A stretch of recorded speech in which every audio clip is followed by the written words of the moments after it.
श्री सरस्वती मैया की जय, श्री कृष्णचंद्र भगवान की जय। देखिए, आज हम चर्चा करने वाले हैं यज्ञोपवीत निर्माण विधि पर। यज्ञोपवीत को कैसे बनाएं, उस पर हम चर्चा करेंगे। तो आपको मैं विधि बताता हूँ। देखिए, हम किसी भी दुकान से यज्ञोपवीत ले लेते हैं और फिर उसको धारण कर लेते हैं, तो वो एक धागा मात्र है, यज्ञोपवीत नहीं है। यज्ञोपवीत ना तो नाभि से नीचे हो, ना नाभि से ऊपर हो, लगभग नाभि तक हो। नाभि से ऊपर हो तो चलेगा, पर नाभि से नीचे यज्ञोपवीत नहीं होना चाहिए। नाभि से ऊपर वाला नीचे वाला यज्ञोपवीत वो विधि संगत बनाया गया नहीं होता है। यदि कोई सा भी खरीद के पहन रहे हैं तो वो मात्र एक धागा है। जहाँ तक उसको नियम से नहीं बनाया जाता है, किसी भी प्रकार से किसी भी माप का बनाकर अगर आप यज्ञोपवीत धारण करते हैं तो वो एक धागे से बढ़कर कुछ भी नहीं है। और हम लगभग 95 से 98% लोग ऐसा ही करते हैं कि जो दुकानों से बना हुआ रेडीमेड यज्ञोपवीत लाकर धारण करते हैं, वो धागे से और बढ़कर कुछ भी नहीं है। देखिए, यज्ञोपवीत निर्माण विधि पर चर्चा करते हैं। यज्ञोपवीत द्विजाति के उन संपूर्ण उत्तरदायित्व, कर्तव्य भार एवं उदात्त भावनाओं का प्रतीक है जो ईश्वर ने उसे सौंपी है। इसका सीधा अर्थ है कि यज्ञोपवीत महज एक ऐसा सूत्र है जो हमारे जीवन को श्रुति स्मृति अनुमोदित मार्ग से भटकने से रोकता है। यदि उसके भावना संबंधी अंश को हम सर्वथा भुला दें तो वह यज्ञोपवीत नहीं, किंतु सूत के चंद धागों के अतिरिक्त कुछ न होगा। इन भावनाओं की जागृति के लिए शास्त्रकारों ने यज्ञोपवीत निर्माण की विधि निर्धारित की है और साथ ही यह भी व्यवस्था की है कि प्रत्येक यज्ञोपवीतधारी स्वयं अपने हाथ से यज्ञोपवीत का निर्माण करेंगे। तभी उस विधि में होने वाली तत्त क्रियाओं के प्रति हमारे हृदय में जिज्ञासा पैदा होगी, जिसका समाधान हम आचार्य या कुल गुरुओं की सेवा में प्राप्त कर सकेंगे। इससे हमारे हृदय का अज्ञान ही दूर न होगा, अपितु यज्ञोपवीत धारण से हम कितना गुरुतर भार अपने कंधे पर उठाने को प्रस्तुत हो रहे हैं, कितनी भारी जिम्मेदारी हमारे ऊपर आ पड़ी है, यह सब बातें भी हमें भली भांति ज्ञात होगी। यदि बिना परिश्रम या बिना किसी विशेष विधान के हम सूत से यज्ञोपवीत तैयार करें या बाजार से खरीदें तो इन सब भावनाओं की ओर हमारा ध्यान जाना सर्वथा असंभव है।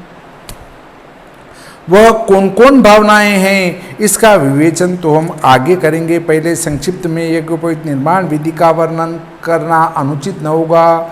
महर्षि कात्यायन कहते हैं, क्या कहते हैं?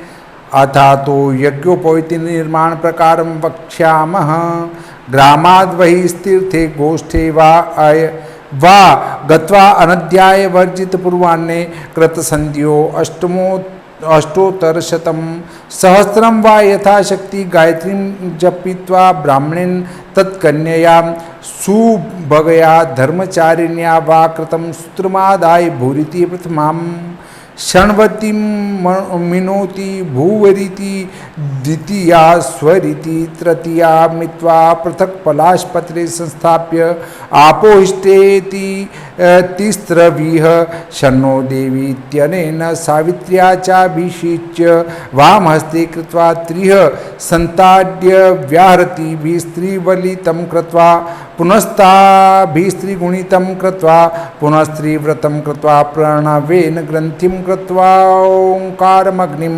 नागान् यमपितरन् प्रजापतिं वायुं सूर्यं विश्वान् देवान् नवतन्तुषु क्रमेण विन्यस्य संपूजयेद।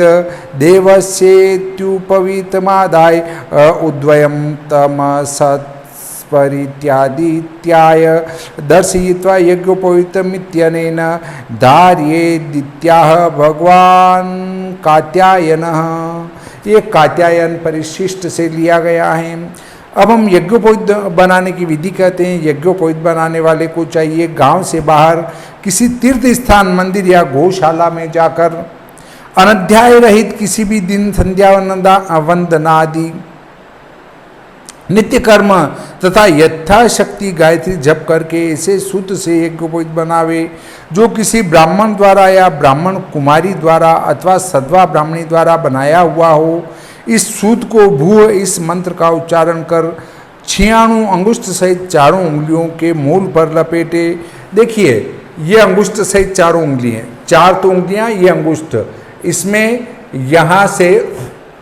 यहाँ से उसको लपेटना चालू करें, ये आ गया 1 हो गया, फिर ऐसा लपेटना चालू करें, ये 2 हो गए, ऐसे 96 बार इसको लपेटे। ऐसा लपेटने से ये एक यज्ञोपवीत का काम होगा, एक धागे का। तो देखिए मूल लपेटे उसे उतार कर किसी ढाक के पत्ते पर रख दे। ढाक कहते हैं पलाश को, पलाश देसी भाषा में इसको खाकरा भी कहते हैं हमारे मध्य प्रदेश में। मध्य प्रदेश में खाकरा भी कहते हैं, पलाश इसका नाम है और ढाक भी इसका नाम है।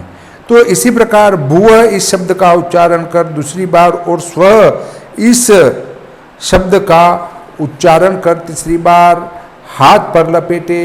पहली बार हाथ पर लपेट रहे हैं 96 चप्पे यहाँ पर, तो उसके लिए भूः बोलना चाहिए। दूसरी बार लपेट रहे हैं तो भूः बोलना चाहिए और तीसरी बार लपेट रहे हैं तो स्वः बोलना चाहिए। इस प्रकार एक यज्ञोपवीत में 3 तार होते हैं, वो 96 चप्पे से बनते हैं। तो 96 चप्पे के 3 भाग कर लिए। अब उसके बाद अनंतर आपो हिष्ठा शन्नो देवी तत्सवितुः इत्यादि 3 मंत्रों से उन्हें जल से भिगोकर बाएं हाथ में रखकर 3 बार फटकारे। फिर 3 व्याहृतियों से उसे त्रिगुणित करके प्रणव से उसमें ब्रह्म ग्रंथि लगावे। 3 व्याहृतियों से उसे त्रिगुणित करे, एक एक धागे को त्रिगुणित करना पड़ेगा। त्रिगुणित करके फिर उनमें ब्रह्म ग्रंथि लगाए। उसके 9 तंतुओं में ओंकार, अग्नि आदि देवताओं का क्रमशः आह्वान और स्थापन करें। देखिए एक एक तार के अंदर 3-3 धागे हो जाएंगे, त्रिगुणित करेंगे उसको। तो त्रिगुणित करके फिर उनको तीनों को मिलाए, प्रत्येक 96 चप्पे वाले धागे को त्रिगुणित करेंगे, फिर उनको तीनों को मिलाएंगे, उनमें 9 तंतु हो जाएंगे। एक में 3, फिर दूसरे में 3 और फिर तीसरे में 3, तो कुल 9 तंतु हो जाएंगे। ओंकार, अग्नि आदि देवताओं का क्रमशः आह्वान और स्थापन करे। उद्वयम तमसस्परि इत्यादि मंत्र से सूर्य के सम्मुख करके यज्ञोपवीत को ऐसे सूर्य के सम्मुख करना है। फिर यज्ञोपवीतम इस मंत्र से धारण कर ले। कात्यायन से मिलती जुलती निर्माण विधि अन्य ग्रह सूत्रों में भी मिलती है। महर्षि देवल आदि स्मृतिकारों ने भी इसका पूर्ण समर्थन किया है। इस विधि को पढ़कर साधारण व्यक्ति एक बार तो चकित रह जाता है, वह समझता है यह व्यर्थ का गोरख धंधा है जो श्रद्धालु जनता को भरमाने के लिए बनाया गया है, किंतु वास्तव में ऐसा नहीं है। उपरोक्त सभी क्रियाएं वैज्ञानिक एवं गूढ़ अभिप्राय पूर्ण है, जिनको समझ लेने पर हमें उन मेधावी महर्षियों की बुद्धि का कायल होना पड़ता है जिन्होंने आज से लाखों वर्ष पूर्व इन तत्वों का प्रत्यक्ष अनुभव करके उससे मानव जाति को कृतकृत्य किया है। देखिए जितने भी चीजें जो यज्ञोपवीत में उपयोगी हैं वो क्यों हैं, वो प्रामाणिक बात से यज्ञोपवीत बनाई गई है। 96 चप्पे क्यों यज्ञोपवीत में 96 चप्पे क्यों हैं? सबसे प्रधान प्रश्न यह है कि यज्ञोपवीत का परिमाण 96 चप्पे ही क्यों है, 95 या 97 क्यों नहीं? एकाध ज्यादा या कम हो गया तो उससे क्या हानि? कम से शायद कुछ हानि हो सकती है, किंतु अधिकम फलम तो होना चाहिए। मतलब कम से तो हानि हो सकती पर अधिक से तो अधिक फल होना चाहिए। ये वादी का उपरोक्त प्रश्न ठीक है, किंतु सांसारिक व्यवहार में क्या हम ऐसे उदाहरण नहीं देखते जहां एक निश्चित परिमाण ही कार्य की सफलता का कारण माना जाता है, उससे कम या उससे अधिक परिमाण से उसका फल सर्वदा विपरीत हो जाया करता है। रासायनिक विज्ञान के विद्यार्थी भली प्रकार जानते हैं कि उसमें एक निश्चित परिमाण में अमुक वस्तुओं का संयोग ही पदार्थांतर की उत्पत्ति का कारण बन जाया करता है। उदाहरणतया कार्बन के अणुओं में एक निश्चित पृथक पृथक क्रम और ताप उत्पन्न करके उसे हीरा, काला शीशा और चारकोल में परिवर्तित कर दिया जाता है। यह तो प्रायः सभी जानते हैं कि यदि दो तोले शहद और मक्खन मिला लिया जाए तो वह विष बन जाता है। कम या अधिक को मिलाने से कुछ नहीं बनता। इस प्रकार हम लोक में देखते हैं कि एक निश्चित परिमाण ही कार्य सिद्धि का निमित्त होता है। फलतः यज्ञोपवीत में 96 चप्पे के परिमाण का सिद्धिदायक होना कोई लोक विरुद्ध बात नहीं है। यह तो हुआ कम या अधिक को सम्मिलित करने के विषय पर विचार। तब 96 ही क्यों ग्रहण किए जाएं, इस विषय में शास्त्र सम्मत नीचे लिखित हेतुओं का अनुशीलन कीजिए। हम पीछे का वीडियो में बताएं कि गायत्री वेद माता हैं। समस्त वेदों में वह इसी प्रकार व्याप्त हैं जैसे माता पृथक होते हुए भी मांस, रक्त, मज्जा आदि धातुओं के रूप में से पुत्रों के शरीर में सर्वदा व्याप्त रहती हैं। गायत्री के 24 अक्षर होते हैं। चारों वेदों में व्याप्त गायत्री छंद के संपूर्ण मिलाकर 24 × 4 96 अक्षर हो जाते हैं। गायत्री छंद में चारों वेदों में व्याप्त गायत्री छंद के सभी वर्णों को मिला लिया जाए तो 96 अक्षर हो जाते हैं। चूंकि यज्ञोपवीत एक ऐसा संस्कार है जिसमें द्विज बालक को गायत्री एवं वेद दोनों का अधिकार प्राप्त होता है, इसलिए इस संख्या को दृष्टि में रखते हुए श्रुति ने 96 चप्पे वाले यज्ञोपवीत को ही धारण करने का विधान किया है। निम्नलिखित कारिका में आचार्यों ने इसी भाव को व्यक्त किया। चतुर्वेदेषु गायत्री चतुर्विंशति का अक्षरी तस्मात् चतुर्गुणम कृत्वा ब्रह्मतंतु मुदीरयेत। शिष्ट स्मृति में ये बात बताई गई है। अब देखिए, हमारा शरीर 25 तत्वों से बना हुआ है। सत्वरजस तम इन गुणत्रय से यह सर्वदा व्याप्त रहता है। फलतः 28 संख्यात्मक समुदाय वाला यह शरीर तिथि नक्षत्र आदि विविध भागों में विभक्त अनेक मानव संवत्सर पर्यंत इस संसार में जीवन धारण करता है।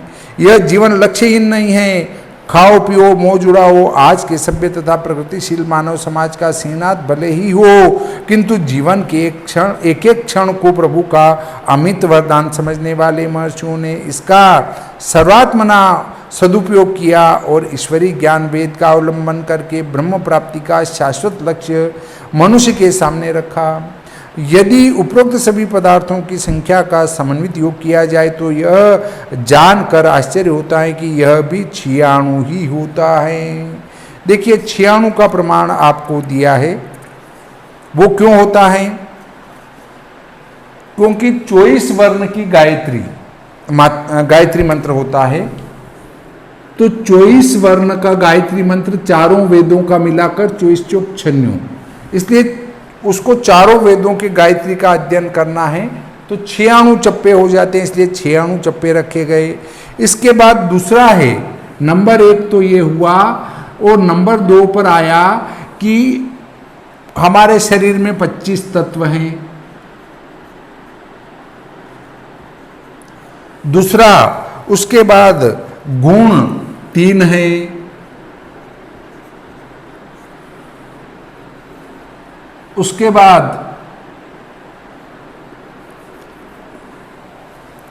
तिथि 15 है।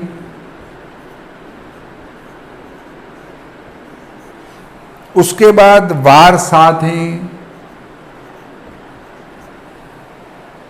नक्षत्र 27 हैं।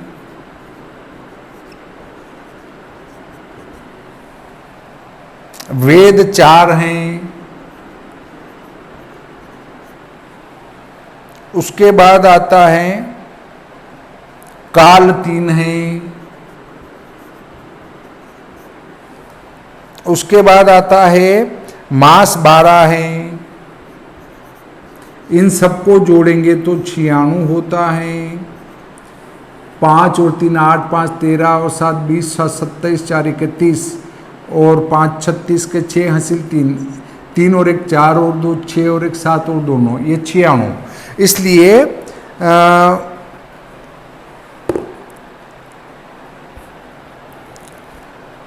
छियाणु चप्पे की यज्ञोपवीत होती हैं। सामवेद छांदोग्य परिशिष्ट में इसी अभिप्राय को लेकर छियाणु चप्पे क्यों के प्रश्न का समाधान करते हुए कहा गया है। तिथि वारंच नक्षत्रम तत्ववेद गुणान्वितम कालत्रयम च मासाश्च ब्रह्मसूत्रम ही शरणमम लक्ष्यम तु चतुर्वेदा लक्ष्यमेकम तु भारतम। इस आप्त वचन में वैदिक ऋचाओं की संख्या 1 लाख बताई गई है। वैदिक जो ऋचा है वो 1 लाख है। श्री भगवान पतंजलि ने भी महाभाष्य में वेद मंत्रों की संख्या 1 लाख बतलाई है। इन 1 लाख मंत्रों में 80,000 मंत्र कर्मकांड संबंधी, 16,000 उपासना कांड संबंधी और 4,000 ज्ञान कांड संबंधी हैं।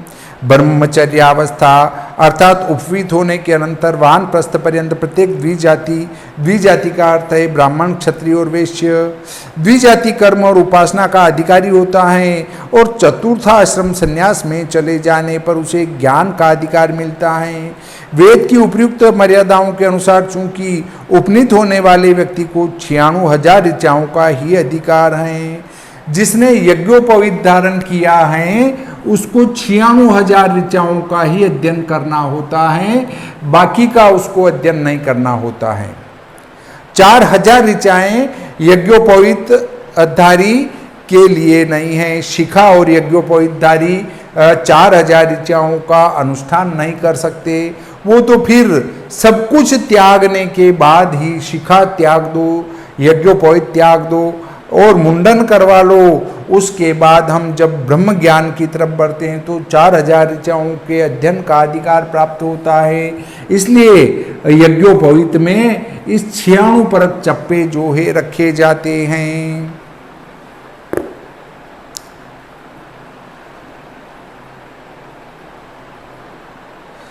4,000 ऋचाओं के स्वाध्याय आदि का जब अधिकार प्राप्त होगा तब यज्ञोपवीत की जो प्रवृत्ति मार्ग के लिए प्राणियों के लिए ही हैं, कोई आवश्यकता नहीं रहती। इसलिए स्मार्ता संन्यास धारण करने के समय उस मार्ग पर प्रस्तुत होने वाले व्यक्ति की शिखा और सूत्र दोनों वस्तुएं दूर कर दी जाती हैं।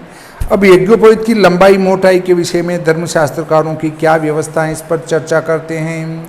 पृष्ठवंशे च नाभ्यांच धृतं यद्विन्दते कटिं तद्धार्यमुपवीतं स्यान्नाति लंबं न चोच्छ्रितं सिद्धार्थफलमानेन धार्यं स्यादुपवीतकं यशोहरमति स्थूलमति सूक्ष्मं धनापहम्। अर्थात द्विजाति को ऐसा यज्ञोपवीत धारण करना चाहिए जो कंधे के ऊपर से आता हुआ और नाभि का स्पर्श करता हुआ कटी तक ही पहुँचे। नाभि और कटी एक ही लगभग हैं, तो इससे नीचे ना आवे, इससे नीचे और न ऊपर। इसकी मोटाई सरसों की फली की तरह होनी चाहिए। यदि उससे अधिक मोटा होगा तो वह यश नाशक हो गई और पतला धन नाशक होगा। यह व्यवस्था 96 चप्पे का यज्ञोपवीत होने पर ही ठीक बैठती हैं। ऋषिकुल ब्रह्मचर्य आश्रम हरिद्वार की वैदिक प्रयोगशाला में जब इस सिद्धांत का इसी दृष्टि से परीक्षण किया गया तो यह देखकर आश्चर्य की सीमा न रही कि 96 चप्पे वाला यज्ञोपवीत बिल्कुल कटी पर्यंत ही पहुंचा, मतलब कमर और नाभि, बस इस से नीचे नहीं जाना चाहिए। जबकि अन्य परिमाण वाले यज्ञोपवीत इस कसौटी पर पूरे न उतरे। उसकी मोटाई आदि के बारे में जो कुछ कहा गया है वह कोई रहस्यमय उक्ति नहीं है। सभी लोग जानते हैं कि यज्ञोपवीत का इस परिमाण से अधिक मोटा होना अपने फोड़पन तथा अयोग्यता का निर्देशक होने के कारण जहाँ स्पष्ट ही यश का नाशक है, वहाँ बहुत पतला यज्ञोपवीत बार बार टूट जाने के कारण धन नाशक होगा ही। सामुद्रिक शास्त्र के अनुसार मानव शरीर का आयाम 84 अंगुल से लेकर 108 अंगुल तक होता है, जिसका कि मध्यमान 96 ही होता है। इस दृष्टि से यज्ञोपवीत के 96 चप्पे होना उपयुक्त है। तात्पर्य यह है कि विभिन्न आचार्यों द्वारा विभिन्न दृष्टिकोणों से परखे गए उपरोक्त समाधानों का अनुशीलन करने के बाद प्रत्येक विचारशील पाठक इसी परिणाम पर पहुंचेगा कि श्रुति विहित स्मृति अनुमोदित एवं मेधावी महर्षियों द्वारा समर्थित यज्ञोपवीत मान संबंधी उपयुक्त सिद्धांत सर्वथा सोच समझकर ही निर्धारित किया गया है। 3 सूत और 3 आवृत्ति क्यों? यज्ञोपवीत में 3 सूत और 3 आवृत्ति क्यों होती हैं, इस पर चर्चा करेंगे। 3 की संख्या एहलौकिक और पारलौकिक, आध्यात्मिक और आदि दैविक सभी क्षेत्रों में अपना विशेष स्थान रखती हैं। ऋग यजु साम वेद 3, पृथ्वी अंतरिक्ष द्यू लोक 3, सत्व रज तम गुण 3, ब्रह्मा विष्णु महेश प्रधान देवता 3, गार्हपत्य आवानी दक्षिण अग्नि 3 और यज्ञोपवीत के अधिकारी भी ब्राह्मण क्षत्रिय वैश्य 3 ही हैं। ऐसी दशा में यज्ञोपवीत के निर्माण में 3 सूत का उपयोग सर्वथा सुसंगति है। जब यह समस्त विश्व ही त्रिगुणात्मिका प्रकृति के अभिन्न निमित्तोपादान कारण से निर्मित हैं, इसके प्रत्येक कण में त्रिगुण ओतप्रोत हैं, तब यज्ञोपवीत कारण से निर्मित हैं। इसके प्रत्येक कण में त्रिगुण ओतप्रोत हैं, तब यज्ञोपवीत का त्रिगुणात्मक तंतुओं से निर्माण और त्रिवृत्तकरण कोई समझ में न आने लायक बात नहीं है, अर्थात आसानी से समझ में आने वाली बात होती है। इसका अभिप्राय यह है कि इसे ब्रह्मचारी, गृहस्थ, वानप्रस्थ 3 आश्रमों में रहते हुए धारण किया जाता है। ब्रह्मचारी, गृहस्थ और वानप्रस्थ सन्यासी के लिए ये आवश्यक नहीं है। 3 आश्रमों में रहते हुए धारण किया जाता है। चतुर्थ आश्रम में पहुंचने पर जब मनुष्य स्मार्त ज्ञान मार्ग की ओर अग्रसर होता है, तब यज्ञोपवीत से उसे कोई प्रयोजन नहीं रहता। चूंकि यज्ञोपवीत के धारण से मनुष्य देवत्व की ओर अग्रसर होता है, मृत्यु लोक से ऊपर उठता है, इसलिए उन 3 सूतों को महाव्यरति मंत्रों से ऊपर को ही ऐंठा जाता है। यह क्रिया मानव से ओष्ठागमन की प्रेरणा देती है। 3 सूत से निर्मित यह उपवीत उपरोक्त विधि से निर्मित होने पर अब नवतंतुमय सूत्र बन जाता है। यह नवों तंतु साधारण तंतु नहीं, किंतु विभिन्न देवताओं के आवास स्थान होते हैं। गृह सूत्रों ने लिखा है कि यज्ञोपवीत तैयार हो जाने पर उसके 9 तंतुओं में विधिवत निम्नलिखित देवताओं का आह्वान प्रतिष्ठान करे। अमुक अमुक देवताओं का यह आह्वान और प्रतिष्ठापन भावनावाद के अनुसार हमारे हृदय में तत्त देवताओं के विशेष गुणों का संचार करेगा। मैंने तेज, धृति, शुचि आदि विविध गुण परिपूर्ण देवताओं से अध्यासित उपवीत को धारण किया। मैं तेजस्वी हूँ, मैं धृतिमान हूँ, मैं शुद्ध हूँ आदि भावनाएं हमारे चारित्रिक एवं नैतिक विकास में कितनी उपयोगी सिद्ध होती हैं, इसे प्रत्येक विचारशील पाठक सहज ही अनुभव कर सकता है। इन देवताओं की विद्यमानता से मनुष्य की मानसिक वृत्तियाँ विपथगामी न होकर शास्त्रा निर्दिष्ट श्रेय मार्ग के प्रति प्रवृत्त होती हैं। कलुषित विचारों का दमन होता है और शुभ विचारों का उदय। जिस प्रकार राजा के सानिध्य में मनुष्य दुराचरण में प्रवृत्त होते हुए भयभीत होते हैं, इसी प्रकार इन देवताओं के सानिध्य से भी उसका मन पाप की ओर प्रवृत्त होने की में भय का अनुभव करता है। यह बात प्रत्यक्ष अनुभव द्वारा भली भांति देखी जा सकती है कि जब मनुष्य विपथगामी होने लगता है तो सबसे पहले वह यज्ञोपवीत को ढोंग समझकर बाहर फेंक देता है। जब कोई सनातन धर्म से विरक्त होने लगता है, दूर जाने लगता है, तो सबसे पहले वह यज्ञोपवीत तोड़कर फेंकता है। इससे उसका स्वच्छंद मन भार मुक्त हो जाता है। जिन देवताओं के सानिध्य से पाप करते हुए उसका हृदय कांपता था, उसकी स्वच्छंद प्रवृत्तियों में बाधा पड़ती थी, उन्हें दूर करके उसका हृदय प्रसन्नता अनुभव करने लग जाता है। अब उसके सामने भक्ष्य और कार्य का कोई बंधन नहीं रहता। इससे यह सिद्ध होता है कि यज्ञोपवीत में ऐसी कोई शक्ति अवश्य थी जो बार बार उसके हृदय को टोंकती थी और उसे पापाचरण में प्रवृत्त होते समय रोकती थी। यह नौ देवता कौन कौन है, इसके लिए सामवेदी छंदोग्य परिशिष्ट में लिखा है। क्या लिखा है? ओंकारो अग्निश्च नागश्च सोम पितृ प्रजापति वायु सूर्यश्च सर्वश्च तंतु देवा अमी नव। ओंकार प्रथमे तंतो द्वितीय अग्निस्तथैव च तृतीय नागदेवत्यम चतुर्थे सोमदेवता पंचमे पितृदेवत्यम षष्ठे च प्रजापतिः सप्तमे मारुतश्च अष्टमे सूर्य एव च सर्वे देवास्तु नवमे इत्येतास्तंतु देवताः। अब आपको इसका हिंदी अर्थ बताते हैं कि यज्ञोपवीत में विराजने वाले 9 देवता कौन से हैं। ओमकार, इससे ब्रह्म लाभ होता है। अग्नि, इससे तेजस्विता आती है। अनंत, इससे धैर्य प्राप्त होता है। चंद्र, आह्लादकत्व प्राप्त होता है। पितृगण, इससे स्नेह मिलता है। प्रजापति, प्रजा पालन में तत्पर होते हैं। वायु, शुचित्व प्राप्त होता है, मतलब शुद्धि होती है। सूर्य, इससे प्राणत्व प्राप्त होता है। सर्वदेव, सभी गुण प्राप्त होते हैं। अब देखिए यज्ञोपवीत में ब्रह्म ग्रंथि क्यों लगाई जाती है, इस पर विचार करते हैं। बाद में हम विचार करेंगे कि 2 यज्ञोपवीत क्यों होना चाहिए। यज्ञोपवीत निर्माण विधि में पूर्व में हमने बताया है कि यज्ञ सूत्र के तैयार हो जाने पर उसमें प्रणव रूपी महामंत्र का उच्चारण करता हुआ ब्रह्म ग्रंथि लगावे। यह ब्रह्म ग्रंथि ब्रह्म सूचक ग्रंथि होने के कारण ही ब्रह्म ग्रंथि कहलाती हैं। यह समस्त विश्व ब्रह्म से प्रादुर्भूत हुआ है और अंत में उसी में लय हो जाएगा।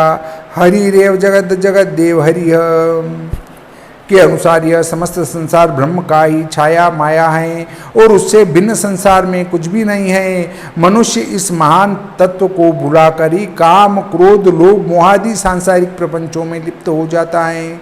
सर्वदा स्मरणीय तत्व को प्रतिक्षण ध्यान में रखने के अभिप्राय से ही यज्ञोपवीत अंत में ब्रह्म ग्रंथि पर समाप्त होता है। संसार में प्रायः यह परिपाटी प्रसिद्ध है कि जब हम किसी वस्तु को विशेष रूप से स्मरण रखना चाहते हैं तो उसके लिए कपड़े में एक गांठ लगा लिया करते हैं। गांठ बांध लेना ऐसे अर्थ में एक सुप्रसिद्ध लोकोक्ति तक बन गई हैं। फलतः ब्रह्म प्राप्ति रूप चरम लक्ष्य की स्मारक ही यह ग्रंथि ब्रह्म ग्रंथि कहलाती हैं।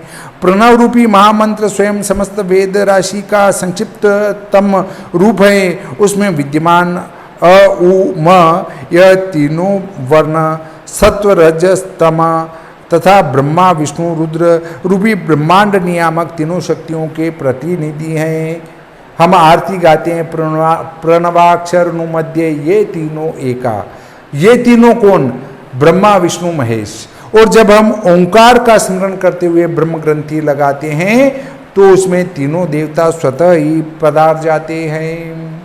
इस प्रकार समस्त आध्यात्मिक मांगमय मूलाधार भूत प्रणव से उस उपवीत में ग्रंथि बंधन प्रणव जप द्वारा ब्रह्म में लय होने की शास्त्रीय पद्धति का कितना सुंदर निदर्शन है, यह अनायास ही समझा जा सकता है।